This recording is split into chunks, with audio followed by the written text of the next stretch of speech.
بسم اللہ الرحمن الرحیم۔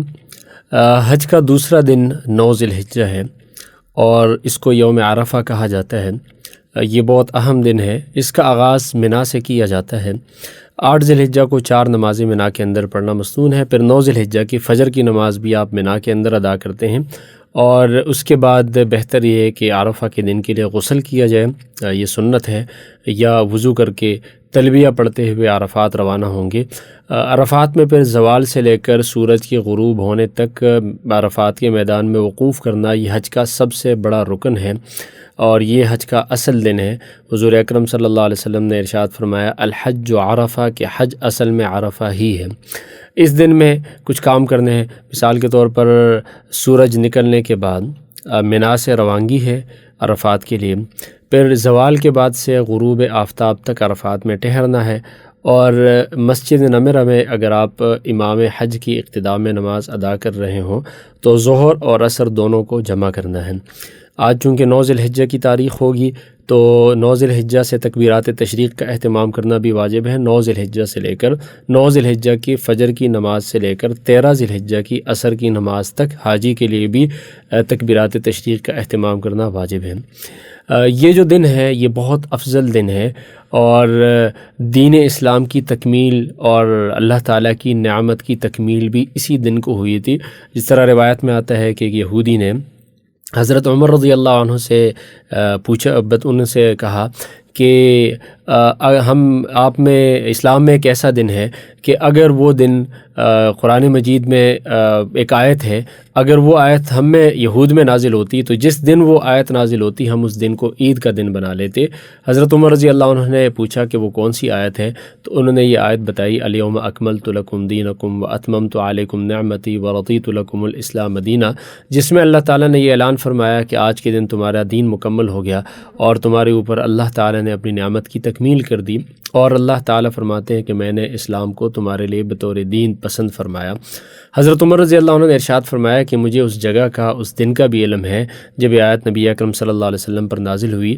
یہ عرفہ کے دن عرفات کے میدان میں یہ آیت نازل ہوئی جبل رحمت کے قریب۔ تو یہ بہت عظیم دن ہے، اور اس کا روزہ 2 سال کے گناہوں کا کفارہ ہے۔ حضور اکرم صلی اللہ علیہ وسلم نے ارشاد فرمایا کہ عرفہ کا روزہ ایک پچھلے سال اور ایک اگلے سال کے گناہوں کا کفارہ بن جاتا ہے، اس لیے اس دن روزہ بھی رکھنا چاہیے، لیکن حاجی کے لیے روزہ رکھنا مسنون نہیں ہے۔ خود حضور اکرم صلی اللہ علیہ وسلم نے حج کے دن روزہ، عرفات کے دن روزہ نہیں رکھا تھا، اس لیے حاجیوں کے علاوہ باقی لوگوں کے لیے اس فضیلت کو حاصل کرنا چاہیے۔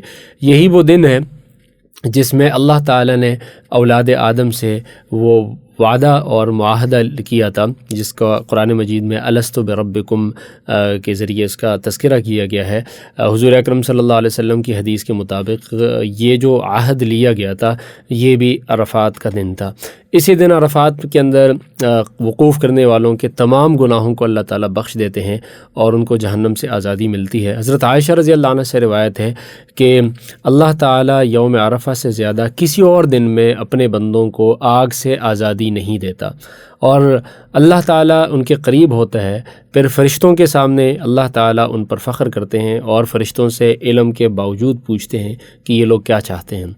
ایک اور روایت ہے، حضرت عبداللہ بن عمر رضی اللہ عنہ فرماتے ہیں کہ حضور اکرم صلی اللہ علیہ وسلم نے ارشاد فرمایا کہ عرفہ کی شام فرشتوں سے میدان عرفات میں وقوف کرنے والوں پر اللہ تعالیٰ فخر کرتے ہوئے فرماتے ہیں کہ میرے ان بندوں کو دیکھو جو میرے پاس گرد و غبار میں آئے ہوئے ہیں۔ تو یہ ایسا دن ہے کہ وہاں پر قیام کرنے والے تمام لوگوں کی مغفرت کر دی جاتی ہے۔ تو پورے حج میں یہ سب سے اہم دن ہے۔ اس دن کا ایک ایک لمحہ بہت قیمتی ہے، اس کا اچھی طرح سے اللہ تعالیٰ کی طاعت میں استعمال کرنا چاہیے۔ وقوف عرفہ کے کچھ مسائل ذہن میں رکھنے ضروری ہیں۔ یہ چونکہ حج کا اہم رکن ہے، اس کے بارے میں حضور نے ارشاد فرمایا کہ یہی اصل حج ہے، تو اس کے ان آداب کا خیال رکھنا زیادہ ضروری ہے۔ پہلی بات تو یہ ہے کہ منا میں آپ فجر کی نماز پڑھیں گے۔ فجر کی نماز پڑھنے کے بعد طلوع آفتاب تک ادھر رکنا سنت ہے۔ اس کے بعد جب سورج طلوع ہو جائے تو پھر تلبیہ اور ذکر کی کثرت کے ساتھ آپ عرفات کے میدان میں آئیں گے۔ جہاں سے عرفات کے حدود شروع ہوتے ہیں تو وہاں پر نشانات لگائے گئے ہیں، اس کے اندر قیام کریں گے، اور اس کا جو وقت ہے 9 ذی الحجہ کو سورج کے زوال سے لے کر اگلے دن کے صبح کے طلوع ہونے تک، اس بیچ میں کوئی بھی آدمی عرفات میں یا اس نے قیام کیا یا اس کا گزر ہوا تو اس سے وقوف عرفہ کا فرض ادا ہو جاتا ہے۔ اگر اس دوران کوئی آدمی عرفات کے میدان میں گیا ہی نہیں تو اس کا بالکل سرے سے حج نہیں ہوا، اس لیے کہ فرض اس کا رہ گیا۔ تو یہ تو اس کا اصل وقت ہے زوال سے لے کر اگلے دن فجر تک، لیکن قیام جو کیا جاتا ہے وہ زوال سے غروب آفتاب تک کیا جاتا ہے۔ اس دوران ضروری ہے، غروب آفتاب سے پہلے نہیں نکل سکتے، غروب کے بعد ہی نکلنا ہوتا ہے۔ میدان عرفات میں کسی بھی جگہ پر قیام کیا جا سکتا ہے، لیکن چونکہ حضور اکرم صلی اللہ علیہ وسلم نے جبل رحمت کے قریب وقوف کیا تھا، اس لیے جبل رحمت کے قریب وقوف کرنا افضل ہے، لیکن شرط یہ ہے کہ سہولت ہو، مشقت خود بھی نہ زیادہ اٹھائی جائے، دوسرے لوگوں کو بھی تکلیف نہ دی جائے۔ جبل رحمت جو ہے اس کے اوپر چڑھنا کوئی خاص فضیلت کی بات نہیں ہے، بہت سے لوگ اس پر چڑھنے کی کوشش کرتے ہیں جس سے بہت زیادہ دکم پھیل ہوتی ہے، تو اس کی وجہ سے لوگوں کو تکلیف بھی ہوتی ہے، اس لیے اس کی کوشش نہیں کرنی چاہیے۔ میدان عرفات کے کچھ حدود ہیں، اس سے باہر آپ قیام نہیں کر سکتے۔ وہاں پر ایک وادی ہے بطن عرنا اس کا نام ہے، حضور نے ارشاد فرمایا کہ یہ عرفات کے حدود میں داخل نہیں ہے، اس لیے وہاں پر قیام نہیں کر سکتے۔ اور میدان عرفات میں جو مسجد نمیرہ، چونکہ اس کا قبلے کی جانب ابتدائی حصہ بطن عرنا میں یا عرفات کے میدان کے حدود سے خارج ہے، تو اس لیے وہاں پر تعین بھی کی گئی ہے، وہاں پر وقوف نہیں کر سکتے، بلکہ میدان عرفات کے حدود کے اندر رہنا ضروری ہے۔ اگر آپ عرفات میں ایسے وقت میں پہنچتے ہیں کہ ابھی زوال کا وقت ہے تو آپ آرام کر سکتے ہیں، اور بہتر ہے کہ آپ آرام کریں تاکہ بعد میں عبادت کے لیے، وقوف کے لیے آپ تازہ ہوں۔ وقوف کے لیے اپنی استطاعت کے بقدر کھڑے رہنا چاہیے اور دھوپ میں کھڑے رہنا چاہیے، یہ سنت سے زیادہ قریب ہے، لیکن ویسے سائے میں اور اس طرح بیٹھ کر بھی وقوف کیا جا سکتا ہے، لیکن افضل یہ ہے کہ کھڑے ہو کر زیادہ سے زیادہ وقوف کیا جائے۔ یہ دن دعاؤں کی قبولیت کا دن ہے، اس لیے اس میں اللہ تعالیٰ کے سامنے خوب عاجزی اور تضرع سے دعا کرنی چاہیے، رونے کی کوشش کرنی چاہیے، اپنے لیے، آخرت کے لیے، تمام مسلمانوں کے لیے، اعزاء و اقارب کے لیے دعا مانگنی چاہیے، اور خاص طور پہ آخرت اور دنیا دونوں کے لیے دعائیں مانگنی چاہیے۔ اللہ تعالیٰ نے قرآن مجید میں ان لوگوں کی مذمت بیان کی ہے جو حج میں صرف اور صرف دنیا کے لیے دعا مانگتے ہیں اور آخرت کے لیے دعا نہیں مانگتے، تو اس لیے اس میں خوب دعائیں مانگنی چاہیے۔ موقع میسر ہو تو زوال سے پہلے غسل کرنا بہتر ہے کہ اس سے طبیعت میں نشاط آ جاتی ہے۔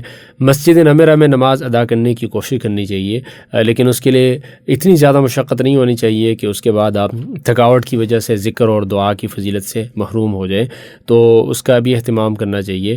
عرفات میں یا عرفہ والے دن ظہر اور عصر کی دونوں نمازوں کو حضور اکرم صلی اللہ علیہ وسلم نے جمع فرمایا تھا، اس لیے حاجی کے لیے بھی یہ دونوں نمازوں کو جمع کرنا جائز ہے، اور لیکن اس کی کچھ شرائط ہیں۔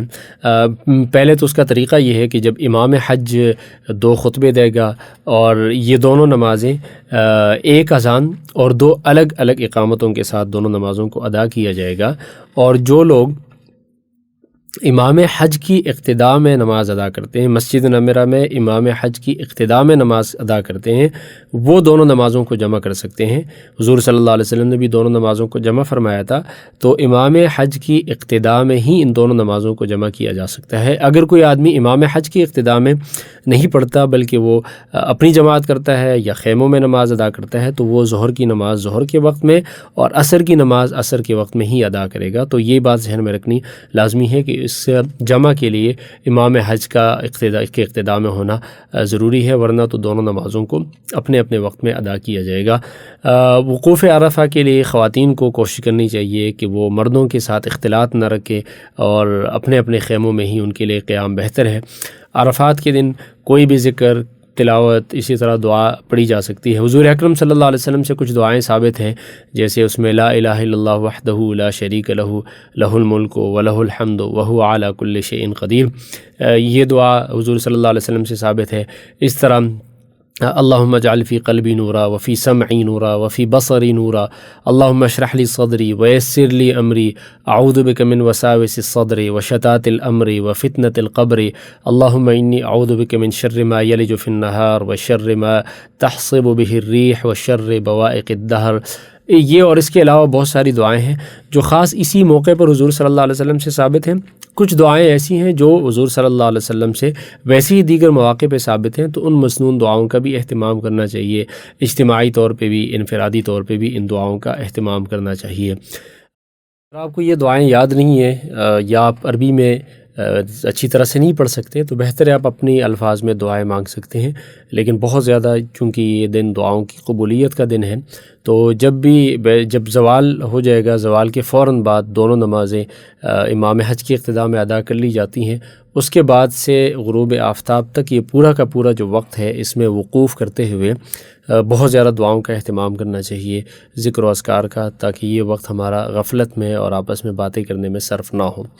اس کے بعد پھر عرفات کا یہ جو اہم رکن ہے، جب یہ ادا ہو جاتا ہے تو غروب آفتاب کے بعد آپ نے کچھ کام کرنے ہوتے ہیں. جیسے ہی سورج غروب ہو جائے تو سورج غروب ہونے کے بعد ہی آپ عرفات کے میدان سے نکلیں گے.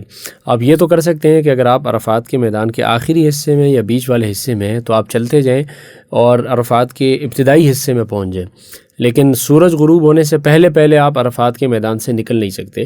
اگر آپ سورج غروب ہونے سے پہلے نکل گئے تو لازمی ہے کہ آپ واپس آئیں. اگر آپ واپس نہیں آتے اور آپ آگے ہی جاتے ہیں تو پھر آپ پر دم لازم ہو جاتا ہے. تو اس لیے سورج غروب ہونے سے پہلے آپ عرفات کے میدان سے نہیں نکل سکتے. اس کے بعد پھر اگلی پوری رات آپ مزدلفہ میں گزارتے ہیں. اگلی پوری رات کو آپ فجر کی نماز تک اور وہاں سے نکلنے تک وہ آپ مزدلفہ میں وقت گزارتے ہیں.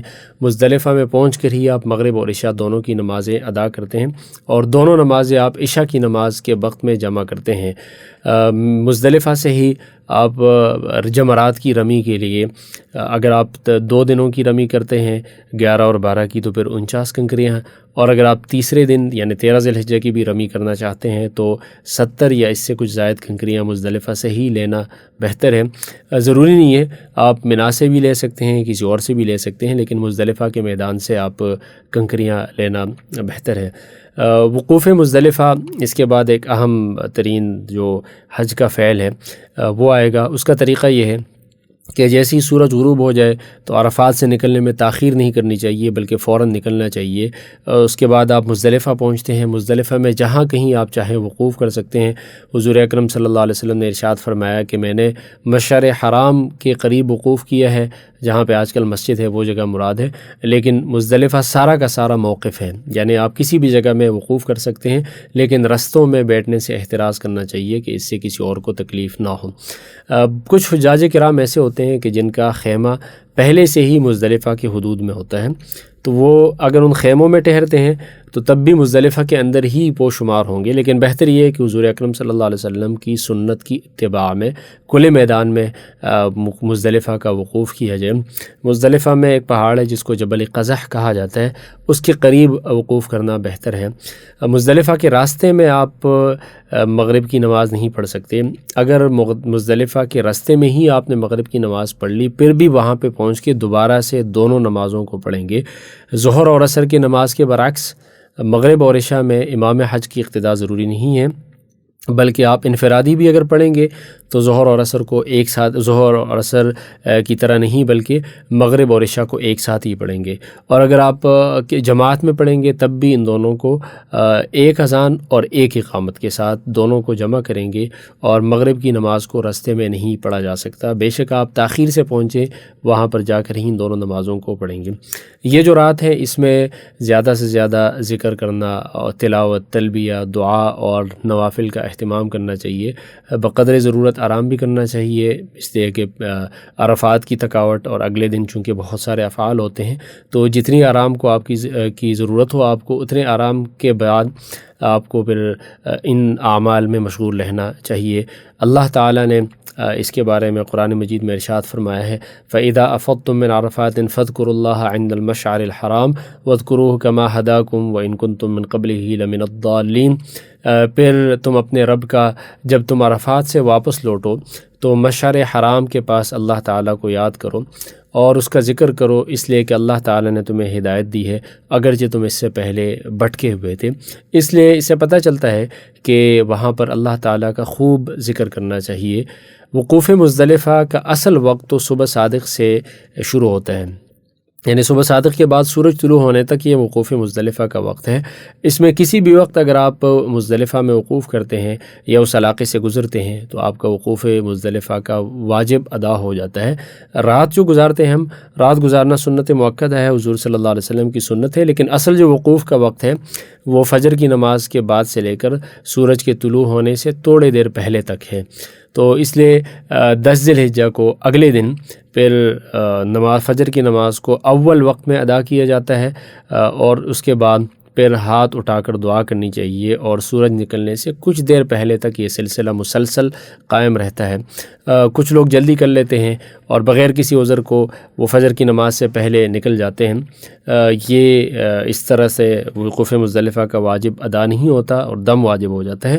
معذوروں کے لیے، مریضوں کے لیے، خواتین کے لیے اور ضعیف لوگوں کے لیے، اسی طرح جو لوگ ان کے ساتھ مدد کرتے ہیں ان کے لیے تو اجازت ہے کہ وہ فجر کی نماز سے پہلے ہی مزدلفہ سے نکلنا چاہتے ہیں تو نکل سکتے ہیں۔ حضور صلی اللہ علیہ وسلم نے ایسے لوگوں کو جلدی نکلنے کی اجازت دی تھی، لیکن عام لوگوں کے لیے یہ واجب ہے کہ وہ فجر کی نماز کو جلدی پڑھ لینے کے بعد سورج کے طلوع ہونے سے کچھ دیر پہلے تک، یعنی اتنی مقدار جت میں 2 رکعت ادا کی جا سکتی ہیں، کچھ دیر پہلے تک وہ مزدلفہ کے میدان میں ہی رہیں گے اور وہاں پر وقوف کریں گے۔ وقوف کا مطلب کھڑے ہونا نہیں ہے، یعنی وقوف کا مطلب وہاں پہ ٹھہرنا ہے۔ آپ کھڑے بھی ہو سکتے ہیں، بیٹھ بھی سکتے ہیں، لیکن دعاؤں کا اور تلبیہ کا اور ذکر و اذکار کا خوب اہتمام کرنا چاہیے۔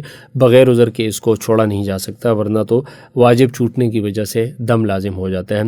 تو وقوف مزدلفہ کے بعد آگے پھر جو مراحل ہے اس کا ہم اگلی ویڈیو میں انشاءاللہ تذکرہ کریں گے۔